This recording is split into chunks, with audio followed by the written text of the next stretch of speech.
Shalom, selamat pagi saudara-saudara, Bapak Ibu yang dikasihi Tuhan Yesus Kristus dan mengasihi Tuhan. Selamat berjumpa dalam sapaan dan renungan pagi GKI Salatiga hari ini, Senin 18 Juli 2022 bersama saya, Penatua Yuli Siloi. Sebelum kita beraktivitas, mari kita bersatu di dalam doa. Selamat pagi Bapak yang baik, yang bertahta di dalam kerajaan surga yang mulia. Terima kasih untuk pagi yang indah yang Tuhan izinkan untuk kami boleh ada dan menikmati hari baru dengan segala berkat yang Tuhan berikan kepada kami. Terima kasih Bapa, kami rindu untuk berada di hadirat-Mu yang kudus. Tuntun kami, kuasai kami dengan kuasa Roh-Mu yang kudus, agar kami boleh mendengar, membaca, dan merenungkan akan firman Tuhan. Tolong kami untuk dapat mendengar dan mengerti akan suara hati Tuhan kepada kami. Di dalam nama Tuhan Yesus Kristus firman yang hidup kami berdoa. Amin.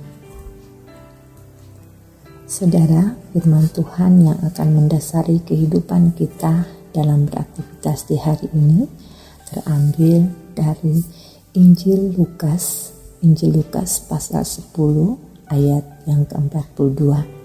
Injil Lukas pasal 10 ayatnya yang ke-42.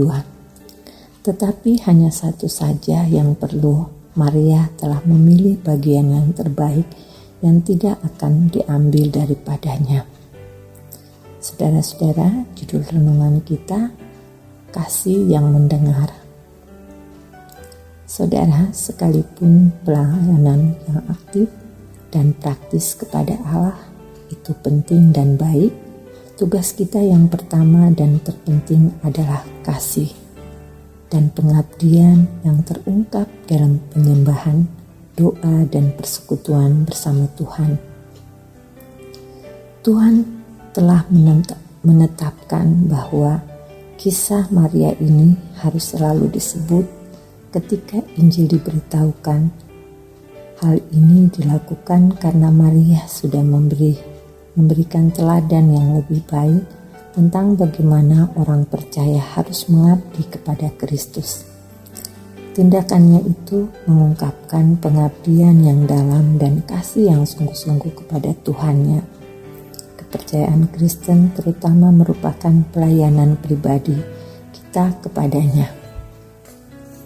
Melalui peristiwa ini kita belajar bahwa kesetiaan yang sepenuh hati dan kasih yang sungguh-sungguh kepada Yesus merupakan aspek yang paling berharga dalam hubungan kita dengannya. Saudara-saudara, firman Tuhan banyak mengajarkan kepada kita tentang kasih yang sungguh-sungguh dan kesetiaan yang sepenuh hati.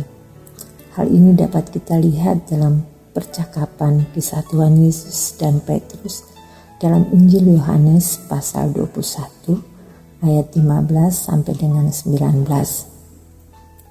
Pertanyaan Yesus kepada Petrus adalah pertanyaan yang penting untuk semua orang percaya. Apakah engkau mengasihi aku lebih dari mereka pada mereka ini? Kita semua harus memiliki kasih pribadi dari hati bagi Yesus dan pengabdian kepadanya. Saudara, Tuhan Yesus Kristus telah lebih dulu mengasihi dan peduli kepada kita. Oleh karena itu, marilah kita hidup saling mengasihi, saling peduli satu dengan yang lain. Karena dengan perhatian dan peduli itulah ada kehidupan dan harapan.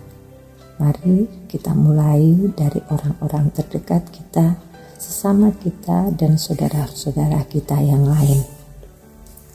Kehidupan yang kita jalani selama ini cukup panjang. Apakah ini semua karena kuat dan gagah kita? Tentu tidak, saudara. Bukankah ini semua atas kemurahan dan penyertaan Tuhan dalam kehidupan kita?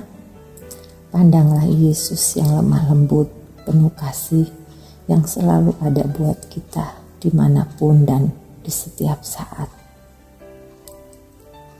Kata Yesus dalam firman Tuhan, marilah kepadaku semua yang letih lesu dan berbeban berat, aku akan memberikan kelegaan. Terpujilah Tuhan Yesus Kristus yang selalu menolong kita.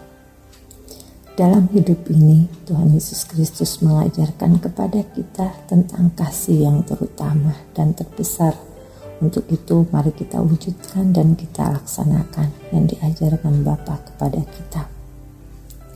Saudara, ada sebuah kisah yang mengajarkan kepada kita bahwa ada seorang pemuda yang hidupnya sendirian dan suatu saat dia mengalami persoalan yang sangat berat dan menyedihkan.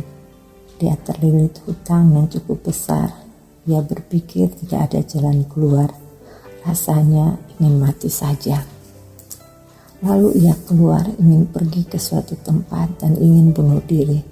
Tetapi saat di perjalanan, ia bertemu dengan seorang bapak yang kemudian menyapanya dengan senyum dan bertegur sapa. Lalu pada akhirnya mereka saling bercakap-cakap, bertukar pikiran. Sehingga pria itu kembali ke rumahnya dan dapat meneruskan kehidupannya seperti sedia kala. Saudara, apapun persoalan kita, berat ataupun ringan, datanglah kepada Tuhan Yesus Kristus penolong kita. Bersama Tuhan Yesus Kristus pasti ada solusinya. Terlalu sibukkah kita melaksanakan pekerjaan Tuhan, menghadiri kebaktian gereja dan mengerjakan perbuatan baik sehingga kita melupakan persekutuan rohani bersama juru selamat kita? Mari kita saling mengasihi walaupun dengan mendengar curahan hati saudara kita yang membutuhkan. Seperti Bapa sayang kepada anak-anaknya, demikian juga Tuhan sayang kepada kita. Amin. Mari kita berdoa. Terima kasih Bapa di surga buat firman Tuhan yang sudah kami baca dan kami dengar. Kami rindu untuk melakukan firman itu ya Roh Kudus. Tolonglah kami agar kami dapat mendengar dengan baik dan penuh kasih, sehingga kami boleh melakukan yang terbaik. Berkati dan tolonglah kami ya Bapa. Di dalam nama Tuhan Yesus Kristus Juru Selamat kami sudah berdoa. Amin.